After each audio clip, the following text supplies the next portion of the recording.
अपने परिवार के भी क्लास में। दोस्तों आज की जो हमारी क्लास है दोस्तों बहुत ही इंपॉर्टेंट क्लास है। आज का जो हमारा टॉपिक है दोस्तों ये है सिकंदर। सिकंदर सिकंदर है दोस्तों, और एक टॉपिक है सिकंदर है प्लस हरियाकंस। हरियाकंस दोस्तों आज जो हमारा टॉपिक है, ये दोनों टॉपिक हैं, ये हम आज थ्योरी प्लस क्वेश्चन दोनों कंप्लीट करेंगे। ठीक है दोस्तों, तो आज का जो हमारा ये टॉपिक है इसको हम लोग कंप्लीट करेंगे। चलिए शुरू करते हैं बिना देरी करे। ठीक है, तो पहले हम लोग सिकंदर को देखते हैं दोस्तों, फिर उसके बाद क्वेश्चन करेंगे, फिर उसके बाद थ्योरी के बाद हम लोग फिर हथियारबंद देखेंगे। ठीक है, चलिए तो सिकंदर के बाद देखिए, जो सिकंदर थे और उसका नाम दोस्तों अलेक्जेंडर द ग्रेट यानी अलेक्जेंडर भी कहा जाता है उनको। और सिकंदर के बारे में देखते हैं। सिकंदर का जो जन्म हुआ था दोस्तों वो हुआ था 356 ईसा पूर्व में। कब हुआ था? 356 ईसा पूर्व में उनका जन्म हुआ। कहाँ पर? मकदूनिया। ये मकदूनिया कहाँ पड़ता है? यूनान में। और उनके पिताजी का नाम क्या था दोस्तों? उनके पिताजी का नाम था फिलिप द्वितीय ऑफ फेसडॉन, यानी कि ये मेजडॉन जो थे उनके पिताजी थे फिलिपिन। और ये इनके गुरु का जो नाम था, इनके जो गुरु थे दोस्तों थे अरस्तु। ठीक है, इनके गुरु जो थे अरस्तु थे। और उनका जो भारत में आक्रमण उन्होंने किया था, उनका आक्रमण हुआ था 326 ईसा पूर्व में। और दोस्तों जो भारत में जब उन्होंने आक्रमण किया था सिकंदर ने, तो उन्होंने कहाँ पर आक्रमण किया था? झेलम नदी के किनारे। तो उन्होंने एक राजा हुआ करते थे जो थे वहाँ पोरस नाम था, उनसे इनका युद्ध होता था। तो हाइडेस पीस का युद्ध उनसे हुआ, पोरस राजा और सिकंदर के बीच में। तो वहाँ पर पोरस जो थे बहुत ही ईमानदारी से लड़ते हैं। आगे चल के सैनिकों ने आगे उनके आगे देखिए, फिर उसके बाद क्या होता है, सैनिकों ने आगे बढ़ने से मना कर दिया तो वापस लौटना पड़ा। थोड़ा सा परिचय और देखते हैं सिकंदर के बारे में दोस्तों, थोड़ा थ्योरी देखेंगे तभी हम लोग क्वेश्चन लगा पाएंगे, नहीं तो क्वेश्चन नहीं लगा पाएंगे। देखिए कह रहा है कि क्वेश्चन ये कह रहा है कि सिकंदर जो थे दोस्तों, देखिए सिकंदर महान प्राचीन विश्व का एक महान विजेता था। जो उसका जन्म 356 ईसा पूर्व में फेला यानी कि मैसेडोनिया में हुआ था। मैसेडोनिया इसका क्या था? देश का नाम था। उनके पिता क्या थे? फिलिप द्वितीय थे। और उनके गुरु कौन थे? टोटस थे, हेरोडोटस थे।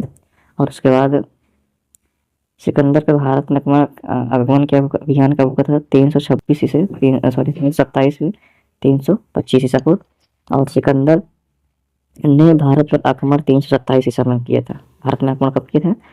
327 ईसा में किया था, ईसा पूर्व में। और भारत में उसका मुख्य युद्ध जो था बैटल ऑफ हैदराबाद यानी झेलम नदी के किनारे हुआ था। इस युद्ध में उसके पोरस यानी कि पोरस को हराया था। लेकिन उसकी वीरता से प्रभावित होकर सिकंदर ने पोरस को उसका राज्य वापस कर दिया। और तीसरा पॉइंट कह रहा है सेना का विद्रोह, यानी कि जो सेना थी उनकी ब्यास नदी पर, उसने विद्रोह कर दिया था। सिकंदर की जो सेना थी वो आगे नहीं बढ़ रही थी। तो सिकंदर की सेना जो थी दोस्तों आगे नहीं बढ़ रही थी, तो सिकंदर आगे बढ़कर ब्यास नदी पर पहुंचा। तो यहाँ उनकी सेना ने आगे बढ़ने से मना कर दिया, यानी जो उनकी सेना थी दोस्तों आगे नहीं बढ़ रही थी, उनकी सेना मना कर दिया। फिर उसके बाद मजबूरी में सिकंदर को वापस लौटना पड़ा। जब उनकी सेना वापस नहीं जा रही थी, यानी सिकंदर की सेना जब ब्यास नदी नहीं ढांक रही थी, जब नहीं ढांकी तो उनको मजबूरन में वापस लौटना पड़ा। ठीक है, तो वापसी जो होती है उनकी, फिर उसके बाद उनकी मृत्यु कब होती है? सिकंदर की वापसी में इंडस नदी के किनारे रास्ते से यात्रा की और 323 ईसा पूर्व में उनकी मृत्यु क्या थी? बेबीलोन में हो जाती है। किसकी? सिकंदर की मृत्यु 323 ईसा पूर्व में हो जाती है। और उसकी मृत्यु का कारण स्पष्ट नहीं है कि इस मतलब क्लियर नहीं है कि किस वजह से मरे हैं, कि बीमारी से या फिर किससे मरे हैं, कुछ स्पष्ट नहीं। चलिए तो सिकंदर से देखिए तो कुछ संबंधित क्वेश्चन है, हम लोग क्वेश्चन लगा लेते हैं। ठीक है, क्वेश्चन जो है ये पहला क्वेश्चन कह रहा है कि सिकंदर का जन्म कब हुआ था? बताइए। पहला क्वेश्चन कह रहा है कि सिकंदर का जन्म कब हुआ था? बताइए। इसका जो सही जवाब हो जाएगा दोस्तों, इसका सही जवाब क्या होगा बताइए? इसका सही जवाब हो जाएगा ए इज राइट, यानी 356 ईसा पूर्व में सिकंदर का जन्म हुआ था। ठीक है, चलिए नेक्स्ट क्वेश्चन क्या कह रहा है, नेक्स्ट कह रहा है कि सिकंदर के पिता कौन थे। सिकंदर के पिता का नाम क्या था बताइए, डेरियस या फिर फिलिप द्वितीय या फिर चंद्रगुप्त या फिर बिंबिसार, बताइए। इनके पिताजी का जो नाम था दोस्तों वो था फिलिप द्वितीय, यानी बी इज राइट आंसर हो जाएगा। ठीक है, नेक्स्ट क्वेश्चन क्या कह रहा है, नेक्स्ट क्वेश्चन क्या कह रहा है कि सिकंदर का गुरु कौन था, प्लेटो, सुकरात, अरस्तु या फिर चाणक्य, कौन थे। सिकंदर के जो गुरु थे दोस्तों वो थे अरस्तु। कौन थे, सिकंदर के गुरु अरस्तु थे। एक चीज और बता दें दोस्तों, सिकंदर के गुरु जो थे वो थे अरस्तु। अरस्तु के गुरु जो थे वो थे सुकरात। कौन थे, सुकरात। सुकरात और सुकरात के जो थे गुरु वो थे प्लेटो। प्लेटो क्या थे, कौन थे, प्लेटो। ठीक है, चल नेक्स्ट क्वेश्चन क्या कह रहा है, नेक्स्ट कह रहा है दोस्तों कि भारत पर सिकंदर ने, यानी भारत पर सिकंदर ने कब आक्रमण किया, 400 में, 326 में, 200, 400 में, 326 में, 250 में या फिर 200 में, बताइए। इसका सही जवाब हो जाएगा 326 ईसा पूर्व में, सही राइट आंसर हो जाएगा। ठीक है, नेक्स्ट कर रहा है सॉरी, नेक्स्ट कर रहा है सिकंदर और पोरस का युद्ध कहाँ हुआ था, गंगा नदी, सिंधु नदी, झेलम नदी या फिर नर्मदा नदी, बताइए। इसका सही जवाब होगा झेलम नदी के तट पर। किसा, झेलम नदी। नेक्स्ट क्वेश्चन कह रहा है पोरस किस नदी के किनारे मिला, गंगा नदी, झेलम नदी, यमुना नदी या फिर सरस्वती नदी। जो दोस्तों पोरस मिला था वो झेलम नदी, यानी बी इज राइट आंसर।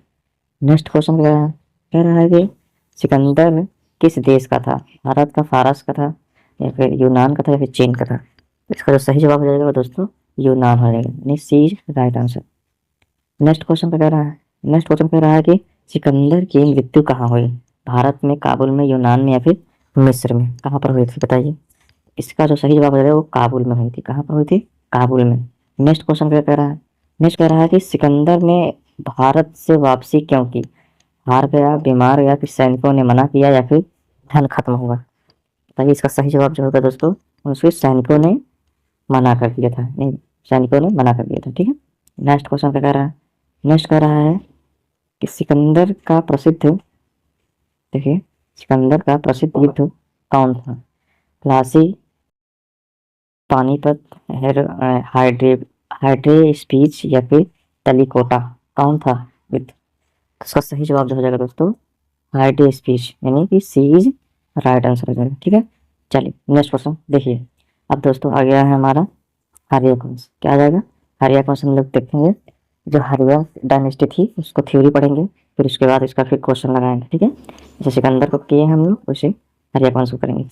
ठीक है, अगले चलिए नेक्स्ट कह रहा है हर्यवंश हम लोग देखते हैं। हर्यवंश क्या था, हर्यवंश जो था दोस्तों वो मगध का पहला प्रमुख राजवंश माना जाता है और इसकी स्थापना जो थी लगभग 544 ईसा पूर्व में मानी जाती है। और राजधानी क्या थी इसकी, राजगिरी थी। क्या थी, राजगिरी। और इसमें कितने कितने लोग शासन किए थे, प्रमुख लोग, जो प्रमुख लोग थे, जो एग्जाम के व्यू से इंपॉर्टेंट है, मैं उन्हीं को बताऊंगा दोस्तों, बाकी और ज़्यादा नहीं। ठीक है, ज़्यादा बड़ा वीडियो नहीं जाएगा। ठीक है, तो इसमें जो एक 3-4 लोगों को पढ़ेंगे तो पहला जो होगा हमारा बिंबिसार। क्या है दोस्तों, बिंबिसार, यानी हर्यक वंश में सबसे ज़्यादा इंपॉर्टेंट होने वाला है बिंबिसार। ठीक है, तो बिंबिसार जो था दोस्तों ये है हर्यक वंश का संस्थापक इसे माना जाता है और इन्होंने राजधानी जो थी वो क्या थी, राजगिरी थी। और युद्ध के समकालीन वे कौशल, लिच्छवी आदि से वैवाहिक संबंध बनाए थे। कौन, बिंबिसार। ठीक है, और नेक्स्ट दूसरा जो शासक दोस्तों इसके बाद इसके आते हैं अजात शत्रु। कौन आता है, अजात शत्रु, यानी बिंबिसार का पुत्र ही था अजात शत्रु। बिंबिसार का पुत्र था, अपने पिता की हत्या कर गद्दी पर बैठे, यानी जो बिंबिसार था, बिंबिसार ने की हत्या अजात शत्रु ने कर करके उन्होंने गद्दी पर बैठा, प्राप्त की, और वैशाली ने लिच्छवी पर विजय प्राप्त की और प्रथम बौद्ध समिति राजगिरी उसके समय हुई, यानी कि राजगिरी की जो प्रथम बौद्ध समिति थी इन्हीं के समय हुई। ठीक है, नेक्स्ट कह रहा है, नेक्स्ट जो है शासक आता है वो था उदयन। कौन था, उदयन। उदयन अजात शत्रु का जो था यही बोलता, मतलब पिता था, सॉरी पुत्र था। तो पाटलिपुत्र नगर की स्थापना की, राजधानी को उदयन ने क्या किया, पाटलिपुत्र नगर की स्थापना की और उन्होंने क्या किया, राजधानी को राजगिरी से पाटलिपुत्र स्थानांतरित कर दिया। कौन? उदयन। ठीक है, कुछ अन्य तथ्य देख लेते हैं। हर्यक वंश के बाद शिशुनाग वंश आया था, तो देखिए हर्यक वंश के बाद कौन सा वंश आया? शिशुनाग वंश आता है। दोस्तों शिशुनाग वंश उसके आगे हम लोग दूसरे वीडियो में लेकर आएंगे। ठीक है, तो यह वंश जो है नागराज के विस्तार की नींव रखता है। ठीक है, चलिए अब हर्यक वंश में थोड़ा क्वेश्चन लगा लेते हैं, इसका जो सही जवाब क्या होगा अब लोग क्वेश्चन का आंसर दीजिए। हर्यक वंश का संस्थापक कौन था बताइए? अजातशत्रु, बिंबिसार, कौन था? अजातशत्रु, बिंबिसार या फिर उदयन या फिर शिशुनाग, कौन था? आप लोग कमेंट करके बताइए। तो इसका जो सही जवाब होगा दोस्तों वो जो हो जाएगा बिंबिसार, यानी बी इज राइट आंसर हो जाएगा। ठीक है, नेक्स्ट क्वेश्चन कह रहा है कि हर्यक वंश की राजधानी क्या थी? जो हर्यक वंश थी उसकी राजधानी क्या थी? हर्यक वंश की राजधानी क्या थी बताइए? पाटलिपुत्र, वैशाली, राजगिरी या फिर तक्षशिला। तो इसका जो सही जवाब होगा दोस्तों वो सी यानी राजगिरी थी। ठीक है, नेक्स्ट क्वेश्चन कह रहा है कि बिंबिसार किसका समकालीन था? बिंबिसार जो था वो किसका समकालीन था? किसका था? महावीर का, बुद्ध का, अशोक का या फिर ए और बी दोनों, यानी कि महावीर और बुद्ध दोनों का, किसका था बताइए?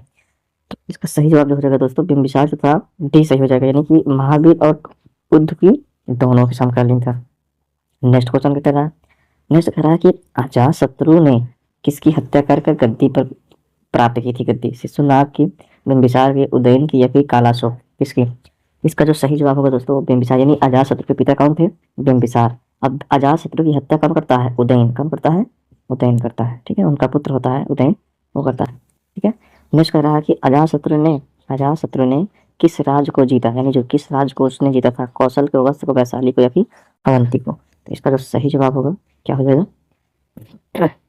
इसका सही जवाब हो जाएगा दोस्तों सी, यानी कि वैशाली को। इसको वैशाली को। नेक्स्ट क्वेश्चन, नेक्स्ट कह रहा है कि प्रथम बौद्ध समिति कहाँ हुई थी? पाटलिपुत्र, वैशाली, राजगिरी या फिर कुशीनगर में, कहाँ हुई थी बताइए? इसका जो सही जवाब होगा वो राजगिरी में हुई थी, यानी प्रथम बौद्ध समिति हुई थी वो कब हुई थी, कहाँ पर हुई थी? राजगिरी में, यानी सी इज राइट आंसर हो जाएगा। नेक्स्ट क्वेश्चन कह रहा है पाटलिपुत्र नगर की स्थापना किसने की? बिंबिसार, अजातशत्रु, उदयन या फिर अशोक? सही जवाब इसका क्या हो जाएगा? उदयन। किसका होगा? उदयन। ठीक है, नेक्स्ट क्वेश्चन, नेक्स्ट क्वेश्चन क्या कह रहा है? नेक्स्ट क्वेश्चन कह रहा है कि हर्यक वंश के बाद कौन सा वंश आया? नंद वंश, मौर्य वंश, शिशुनाग वंश, गुप्त वंश? कौन सा सही है? 8वां क्या सही है बताइए? तो शिशुनाग वंश आ जाएगा। क्या हो जाएगा? हर्यक वंश के बाद जो वंश आता है वो कह रहा है शिशुनाग वंश। ठीक, नेक्स्ट क्वेश्चन, नेक्स्ट क्वेश्चन कह रहा है कि बिंबिसार ने किस नीति से राज्य का विस्तार किया? युद्ध नीति से, विवाह नीति से या फिर व्यापार नीति से या फिर धर्म नीति से बताइए? तो इसका जो सही जवाब हो जाएगा दोस्तों इसका हो जाएगा बी। क्या हो जाएगा? बी, यानी विवाह नीति, यानी बिंबिसार बिंबिसार जो था वो विवाह करके ही अपना विस्तार, मतलब राज्य का विस्तार किया करता था। ठीक है, नेक्स्ट क्वेश्चन जो है देखिए आज का ये लास्ट का क्वेश्चन है दोस्तों, वीडियो ज़्यादा बड़ा नहीं है तो आप लोग प्लीज़ अपने दोस्तों के साथ वीडियो को शेयर कीजिएगा और लाइक कमेंट सब्सक्राइब करके बेल आइकन दबाना ना भूलें। ठीक है, चलिए आप लोग एक लाइक और कमेंट से दोस्तों हमें मोटिवेशन मिलता है तो हम लोग और अच्छे से वीडियो बनाते हैं। ठीक है, बनाएंगे, कोशिश करेंगे। ठीक है, अजातशत्रु का संबंध किस वंश से था बताइए? नंद वंश से, हर्यक वंश से, मौर्य वंश या फिर शिशुनाग वंश से? इसका जो सही जवाब होगा दोस्तों वो था हर्यक वंश। क्या था? अजातशत्रु जो थे वो हर्यक वंश से संबंधित थे। ठीक है, तो आज के लिए दोस्तों इतना ही। आप लोग दोस्तों वीडियो को लाइक सब्सक्राइब करके, ठीक है, और वीडियो को शेयर करिए अपने दोस्तों के साथ। ठीक है दोस्तों, चलिए आज के लिए इतना ही। जय हिंद, जय भारत।